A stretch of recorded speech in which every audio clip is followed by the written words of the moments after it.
Welcome to the Stickers on the Mic podcast, brought to you by StickerGiant.com, where we talk with our customers about how they started their business, how they're marketing their brand, and how they're growing their company. Without further ado, it's time for the Stickers on the Mic podcast from Sticker Giant. Let's get on with the show. Hey everybody, welcome back to Stickers on the Mic. Andrew with you once again. Very excited today to be dialing in from Ann Arbor, Michigan, Jenny Santi from Zingerman's Delicatessen. Jenny, thank you for your time. Yeah, thanks for having me. And Sticker Giant and Zingerman's have had a long history, which is in a way its own other podcast. Right. But today we're here to talk about Zingerman's Delicatessen and some fun stickers and labels for the food service brand and Zingerman. Zingerman's is a large family of businesses, folks who if you don't know about them in Ann Arbor, Michigan, they are an institution, and Jenny is going to speak to some of their history and her time there and what she's been able to accomplish. But, you know, first and foremost, let's talk a little bit about, what you do at Zingerman's Deli. Sure. Okay. So I am the marketing and communications manager for one of our community of businesses, Zingerman's Delicatessen. We are the original deli grocery shop that started in 1982 by Paul and Ari. We call it kind of like the flagship business. So we sell Reuben sandwiches, Jewish specialties. We have a specialty foods shop. We sell lots of sliced meats, cheeses, imported olive oils. Probably have 3,000 different products you can shop from us, plus a menu of 60, 80 sandwiches you can eat. We have a cafe. We have a catering business. So I oversee our creative team, our marketing, our website, our social media, our stickers, our product packaging. Yeah. And speaking of the stickers, of course, I've known about Zingerman's for a long time. Again, folks who are not super familiar with it, it's not just an amazing restaurant brand and property. There's an entire sort of business philosophy around the open book management and great game of business, which is a core focus of Sticker Giant. But along the way, I've seen a lot of like stickers and labels. You said stickers. Yeah. And today's sticker story really is the I park illegally for Zingerman sticker, which I love. And can you talk a little bit about the because of all those hats you wear, but then there's also, again, like getting the designs and keeping that visual brand and then persisting it through, your business and growing your fans and giving them fun things like, a sticker. So anyway, I park illegally. What's that all about? Story behind the sticker. So our building is located in a historic neighborhood in downtown Ann Arbor. We're real close to the farmers market. And our building has been there since 1902. It's an old brick building. We have added on to it with permission from the Historic District Commission in our town. We don't have any parking associated with our business. Right. So it is similar to all other downtown businesses. There isn't a parking lot near us. And we have public parking. So you can park on the street, you can park at a meter, you can park at one of our city parking structures and walk a couple blocks.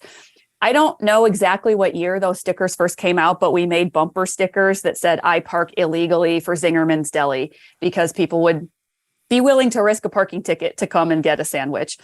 So we had those around for a while, and then they're kind of a historical artifact now, like the long bumper stickers that people would have on their cars. And just recently we decided to resize them and bring them back as like a laptop water bottle sticker. That's the way people are using stickers more often now, right? So a smaller size format, but still hilarious. People love it. It's part of our look and feel. You can see, the graphics around me. People who are watching it, like the background that Jenny has is like the visual style of like the food and illustrations. Zingerman's has like a really like hand-drawn like script is your suit, your logo is a script. Yeah, it's like handwritten. Right. Where like, so that's a fun creative challenge as like a brand manager, marketing person like yourself to get that out there. But how did that like come to be? Because that really is part of the Zingerman's. Yeah. vibe. So we have a trademark. I'm not sure if I'm using the right, trademarked font. That is our handwritten font that we use in a lot of our design and packaging and on the stickers. It's called Muno. It's named after a gentleman, Steve Muno, who was working with Paul and Ari really early in the days the deli first opened. And he was working slicing meat, cheese.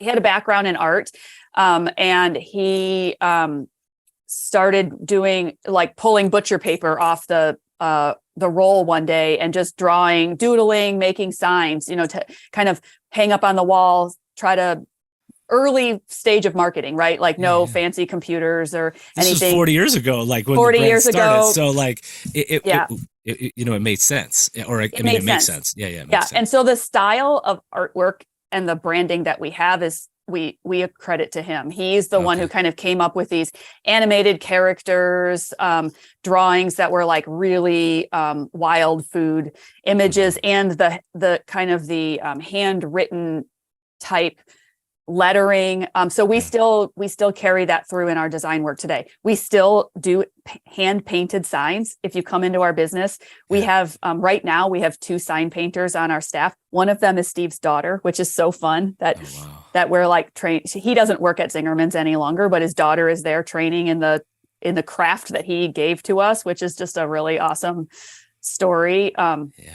And so we have 2 sign painters on staff. They paint signs, they do hand lettering, they'll do hand done signs for a lot of our products. But like I said, we have 3,000 products. We can't do everything by hand. So Right. and we need to have graphics for online social media, whatnot. So sticker production, all of that. So we have Right. a font we use that our graphic designers use that we can employ for Yeah. digital design work, but it still replicates that handwritten type writing. Nice. Yeah, yeah. And there's Yeah. that like blockier font that is like all the subheads on the website and stuff like Yep. that. That Yep. is like the complimentary one. And then of course, it's in print matter too. There's like the newsletter, there's like the digital newsletter, but then there's also like the calendars, and you have all these other things Yep. that I know is a big part of that look and feel. But when it comes to, you know, being a member of the community, right? Like Yeah. Zingerman's is, there's a lot that you do as part of the deli that's both just getting people in the door, of course, get them in line, get them their Right. sandwiches. But then there's other elements of the business that Zingerman's is really invested in. And can you speak a little bit to the different projects that Yeah. you have? There's like food gatherers. There's all these different Right. So projects. Paul and Ari started the deli 40 years ago, and they always wanted the business to be a different type of business. Right. They weren't super interested in being like traditional capitalists in their business. They wanted to, kind of train their staff differently, have their staff be leaders. They wanted to give back to the community. We have a set of guiding principles that have been written over the years. And one of our, we give back to the community. We treat our staff with respect. We love and enjoy food. And so it's just a whole experience that you have as being part of the community. It's really important to us to use our notoriety now for good in the community. So that means giving money. It means donating food. It means volunteering our time. It means however we can help. We have a whole person who works for our entire community of businesses. So all 10 of the businesses now that are under that Oh, wow. Zingerman's community of businesses umbrella, and their entire job is to do community donations. Huh. They Nice. just handle we get a lot of requests. We do a lot of outreach ourselves. So yes, back to the community businesses too. Yeah. I want to stay with that for a second. There's a lot of brands. You've mentioned the deli. Next door, you're wearing the shirt of it. Yeah. Those are two. What are the other areas? Folks, if you go to zingermans.com, there's all kinds of other links, and then zingermanscommunity.com is the other website. There's the Bakehouse, there's Bake with Zing, Zing Train, catering, weddings, mail order, creamery. So the business has grown. There's a lot of The businesses brands. have grown. Yeah, you only have to keep your arms around a couple or two or three or whatever. Can you name those off again really quick, just for my Yeah, all the different. Let's see. There's Yeah. Zingerman's Bakehouse, Zingerman's Creamery, Zingerman's Coffee Company, Zing Train. Miss Kim is a Korean restaurant. Zingerman's Roadhouse is a sit down, service restaurant. It's great American food. We have Cornman Farms, which is a wedding site That's venue. You crazy. can have events out there. There's Zingerman's Food Tours. They tour the country. We get we work with all these producers that we get, olive oil, we import olive oil or cheese from Switzerland, and Zingerman's Food Tour takes people across over, Oh wow. over to Yeah. travel around and Fun. visit in person. Paul and Ari saw, so they decided early on when they want, I guess there was a couple of early businesses that were kind of spin-off businesses. The Zingerman's Bakehouse was the first, real established one that's still around today. And it was out of a necessity. They wanted to source the best quality products that they could from anywhere. And when they first opened, they were getting bread for sandwiches from somewhere in Detroit, I think. And after a time, they felt like, well, we could probably do this better and make Closer, it yeah, make closer it, and whatnot. yeah. So they decided to look for a baker. They brought somebody in to start baking, and then Zingerman's Bakehouse was born. And after, I can't remember what the next business, I think maybe Zing Train was the next one after that. So they took all the internal training that we do for staff, and they decided to sell it to other businesses who might want to learn our service model or about open book management or whatnot. Early on, Paul and Ari decided that they didn't want to be a franchised business. They didn't want to have like replications of the Deli all over the country or even all over Michigan. They wanted to grow by growing like-minded businesses that shared our principles and our mission, but do it locally. So all of the businesses are contained within Washtenaw County. Most of them are within Ann Arbor, but Cornman Farms is a little outside of town. And so as ideas get born, there's a process now internally that people can come and say, oh, I want to be a Zingerman's business. There's a path to becoming a Zingerman's business. Interesting. As mentorship and exchange. So, yeah. But it all comes back to 422 Detroit Street, right? In the Deli in a way, and that's where you work. In a way, yeah. Right there at Detroit and Kingsley. I'm looking at the picture on the website. I've never been there, folks, but it's on my bucket list. The Deli, what's your favorite thing to get at the Deli? My favorite thing. Oh, my favorite sandwich is the Reuben. Okay. Sure. I mean, not very original, right? But corned beef. Corned beef. Yeah. Sauerkraut, Swiss cheese. So that's your favorite sandwich, but like it must be fun though, like when you do work in food, especially when it's good food and you like it and you know that people associate with it. What are some of the things that, especially in the last few years with food service been tough with COVID and all, like how has Zingerman's tried to keep that experience and that flavor alive for people and keep them stoked? I mean, it's kind of in the rear view a little bit, but what were some of the challenges in the last few years? During COVID? Yeah. I mean, the challenge was just trying to keep our business going when we weren't allowed to have people coming inside our business to dine. But this is just, our community embraced us like, so they just loved us so much during this time period that, it was a struggle for us. Everyone in the world was worried about what would happen to their health, their loved ones and their family. Right. But then we had various impacts depending on what community you were in, and restaurants were experienced their own difficulties in that we couldn't serve people. Like we literally had to close our doors and couldn't let people in.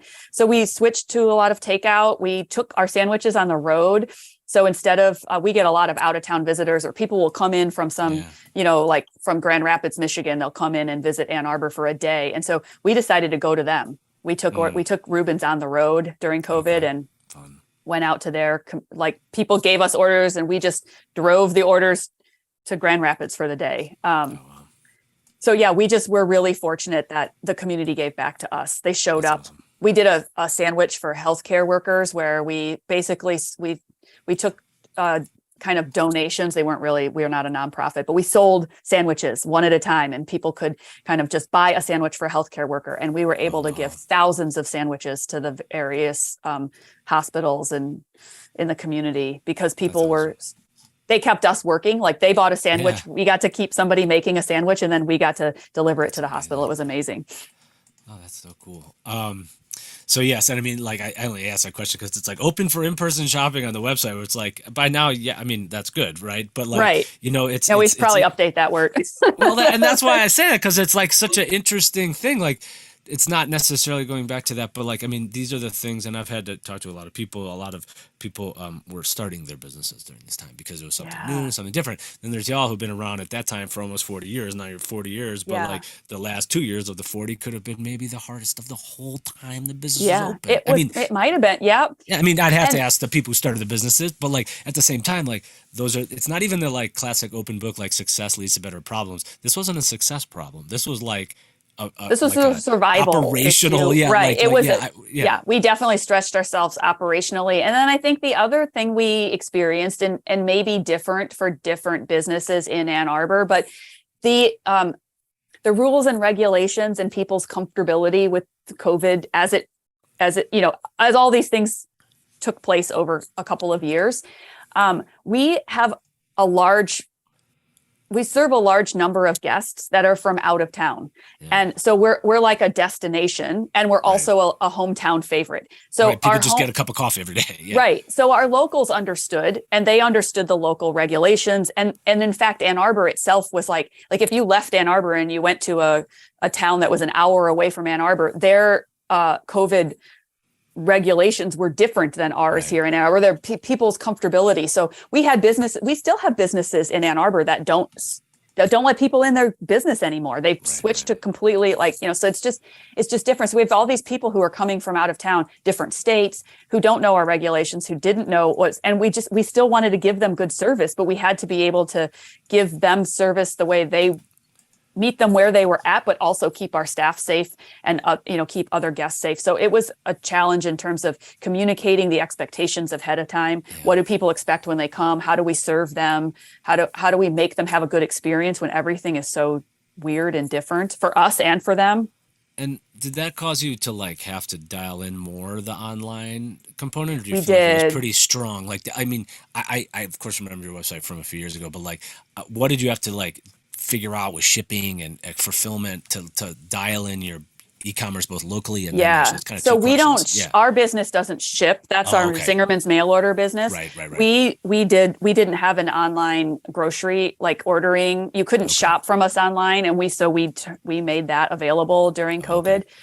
I would say the other thing that is unique to our Zingerman's business is that we say that our business has three bottom lines. We don't measure just a financial bottom line for our business. We have a service bottom line, a great food, great service, great finance.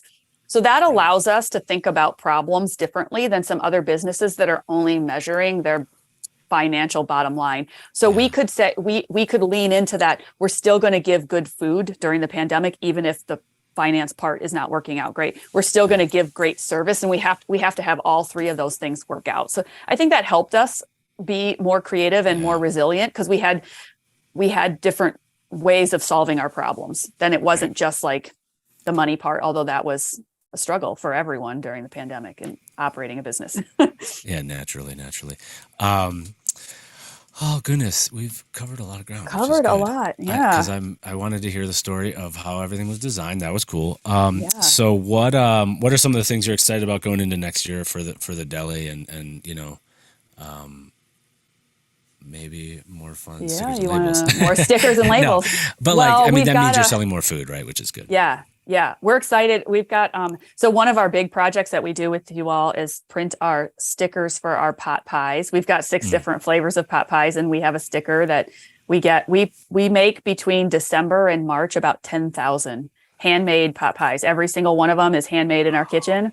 And then we put a little like plastic wrap on it. It goes in a tiny like shrink wrap machine that we can like maybe four at a time, and then they get hand stickered. So that's how nice. stuff. Yeah, that's how we do a lot of our products at the deli. We don't have Nice. machine. There's not machines that are like adhering the stickers. It's like a Yeah. person is actually putting them on. And you said 10,000 over that time period. 10,000. We'll make That's more than amazing. that in a year, but that's like our heaviest Yeah, yeah, production season. time. 10,000 pies. Yep, Man, hand labeled no less. That's amazing. hand labeled. Well, goodness gracious. I really do appreciate your time and sharing Yeah, some of those stories. Folks, again, the visual style of Zingerman's is very unique, and there's a lot more on the business and growth side to discover if you're interested in their community and businesses. Of course, if you're ever in Ann Arbor, you got to stop by, get a sandwich. It's on definitely. my travel list. I've already said that. But Jenny, thank you. Yeah. Thanks for having me. It's been fun. So, like I said, every sticker has a story. That's the theme of the show, and this is the I parked illegally for Zingerman's episode in a way, but it's more than that. And I encourage. Want to know a secret about parking illegally too? I do. If you get a parking ticket, while you're eating at Zingerman's, bring it in, and we'll give you $4 off your sandwich. That's so funny. That's even better secret. It's the Easter egg. If you listen this far and you find yourself in Ann Arbor and you get a ticket, please, you can tell them that Andrew said it was okay. No, don't say that. But thank you, Jenny, and thank you for the long time wonderful. The special relationship we have with Zingerman's is awesome, and it's I've learned a lot. So.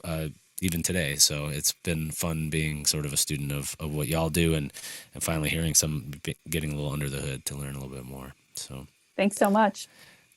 Good luck in that busy holiday season the next week. You can have people leaving campus and coming home from school and the hopefully holidays and taking a lot of fun baked goods with them. That's what I'm saying. There you go. All right. Be well. And everybody else out there, be well and take care of yourself and each other. Thank you. Thanks, and we'll see you next time. That wraps up this episode of Stickers on the Mic, brought to you by StickerGiant.com. You can download us on Spotify, iTunes, Google Play, SoundCloud, or your favorite podcatcher. Thanks again for listening to Stickers on the Mic. We'll see you next time.